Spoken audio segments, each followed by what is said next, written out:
Good morning, student. Today we will start a new chapter that is called respiration in organism.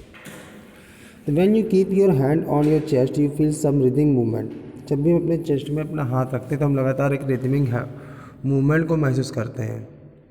Have you wonder what is happening? ये हो क्या रहा है? You are taking air. हम क्या कर रहे हैं? अपना एयर अंदर की ओर ले रहे हैं एंड आल्सो गिव आउट, और उसे बाहर की ओर छोड़ भी रहे हैं. इन अदर वर्ड हम कहें तो हम सांस ले रहे हैं यानी ब्रीथिंग कर रहे हैं.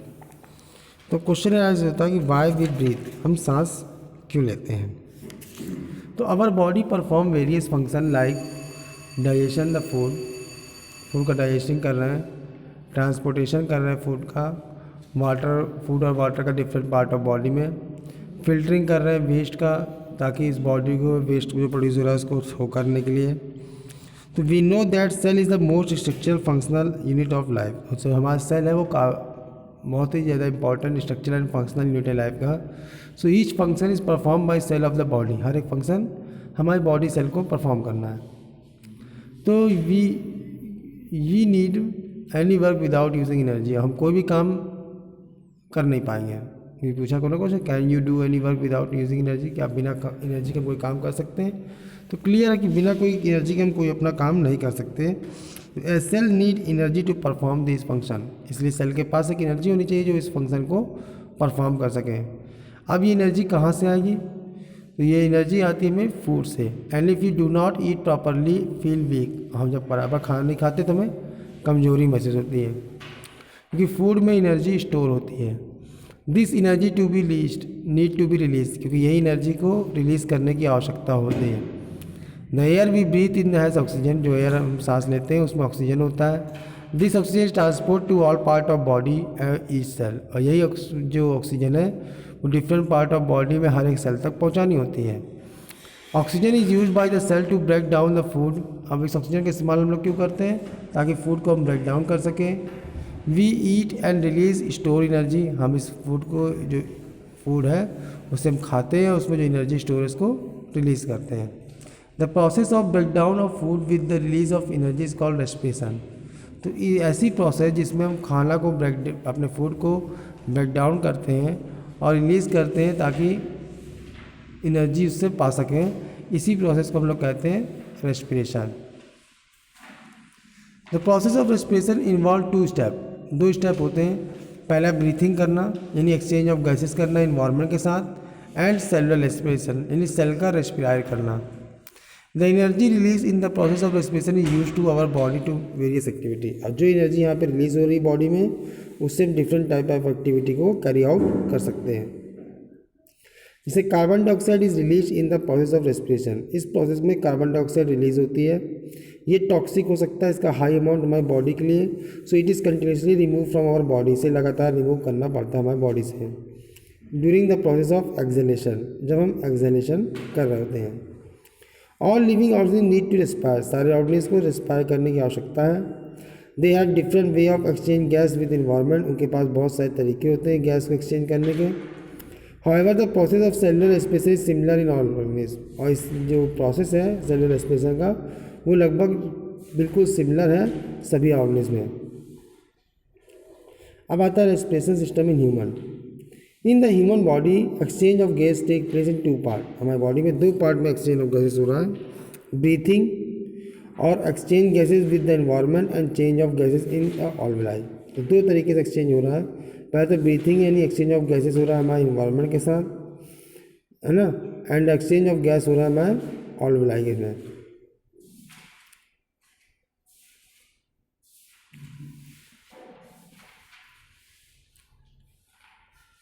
पहला आता है ब्रीथिंग. है क्या? Breathing is a physical process of exchange of gas. ये एक ऐसा फिजिकल प्रोसेस है जिसमें गैस का एक्सचेंज होता है. Oxygen is taken into the body. Oxygen को हम अंदर लेते हैं. And carbon dioxide release from body. और कार्बन डाइऑक्साइड को रिलीज करते हैं. Breathing in human body involve following organ. इसमें कुछ ऑर्गन होते हैं जैसे nasal cavity, pharynx, लैरिंग्स, trachea, bronchi, bronchioles, lungs, और जिसमें कि ऑलविलाई होते हैं और डायफ्राम. ये कुछ पार्ट है जिनका इस्तेमाल ब्रीथिंग में किया जाता है. The pathway of air inside अब क्या क्या रास्ता होगा उस एयर का जो हमारे बॉडी के अंदर जा रहा है। तो एयर वी ब्रीथ इन जो हम सब बॉडी हम जो हवा है हम अपने बॉडी के अंदर ले रहे हैं, वो एयर इंटर करेगी हमारी नेसल कैविटी से। द हेयर एंड म्यूकस जो हमारे नेसल कैविटी में मौजूद है, वो डस्ट और अदर पार्टिकल को हमारे बॉडी में इंटर करने से रोकते हैं। ये सारे particle gate trapped inside the nose, ये नोज़ में ट्रैप हो जाते हैं और फिल्टर एयर हमारे अंदर की ओर जाती है।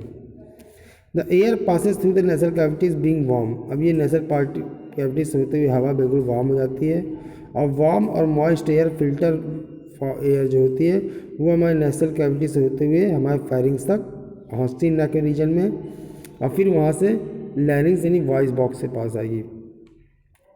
बिलो द लैरिंग्स वहाँ पे ट्रैकिया या विंड पाइप मौजूद होगा जो एयर पास करेगा ट्रैकिया से। ये ट्रैकिया डिवाइड हो जाएगा टू ब्रोंकाई में, ठीक है, राइट में चली जाएगी, एक लेफ्ट में चली जाएगी। In each chest cavity and leads to lungs, और फाइनली लंग्स में पहुंच जाएगी। इन लंग्स हर एक ब्रोंकस जो है ब्रांच हो जाएगी स्मॉल ट्यूब्यूल में जिसको बोलते हैं ब्रोंक्यूल, ठीक, और at the end bronchiole end होगी जाके स्मॉल राउंड और स्ट्रक्चर एयर सैक जिसको बोलते हैं alveoli. Each alveoli is made up of very thin membrane, अब हर एक ऑल्विलाई बहुत पतली पतली मेम्ब्रेन से बना हुआ है, which is surrounded by blood vessel, जो कि ब्लड वेसल से सराउंडेड है। The oxygen rich air which reach the alveoli diffuse in the blood vessel, और जो ऑक्सीजन रिच वाली एयर है वो ऑल्विलाई तक पहुंचती है और डिफ्यूज जाती है ब्लड वेसल में।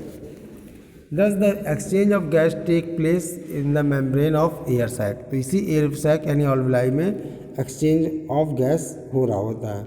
The actual gas exchange take place only in alveoli, सही मायनों में गैसेस का एक्सचेंज ऑल्विलाई में हो रहा है। अब आता है गैसेस एक्सचेंज ऑल्विलाई में कैसे है।